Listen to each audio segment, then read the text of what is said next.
Shalom mon frère, shalom ma soeur, que le Seigneur te bénisse ce matin. Sois pleinement béni dans le nom de Jésus-Christ. Je veux ce matin partager avec toi cette parole de l'Écriture.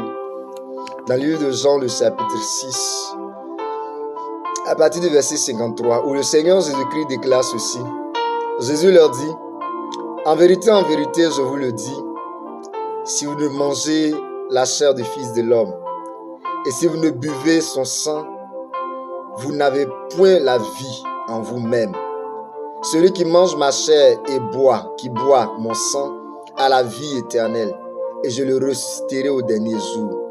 Car ma chair est vraiment une nourriture, et mon sang est vraiment un breuvage.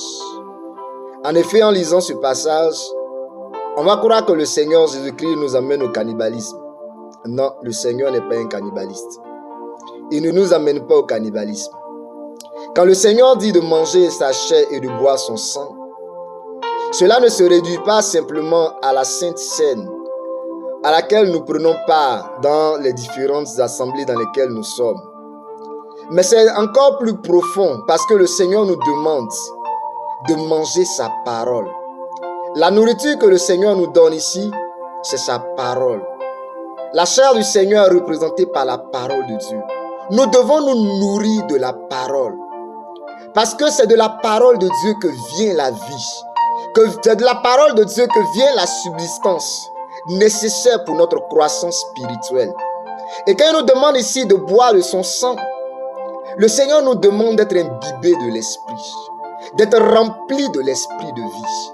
Celui qui ne lit pas les Saintes Écritures, qui n'arrive pas à comprendre les Saintes Écritures et qui n'est pas rempli de l'esprit de vie, n'a pas la vie de Dieu en lui.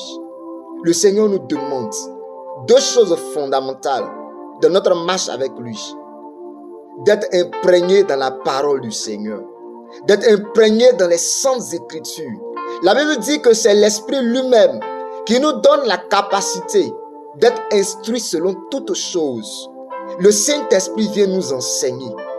Le Saint-Esprit vient également nous donner la vie et la puissance de Dieu pour que nous puissions triompher et manifester la nature de Dieu, la nature de ce que les Saintes Écritures nous enseignent. Ce matin, ma prière pour toi, c'est que le Seigneur te donne l'intelligence des cieux, qu'il te donne la sagesse des cieux au travers de la lecture des Saintes Écritures, et qu'au-delà de cela, il te remplisse pleinement de son esprit, l'esprit de vie et de force, l'esprit de puissance de l'Éternel. Sois béni ce matin au nom de Jésus. Amen.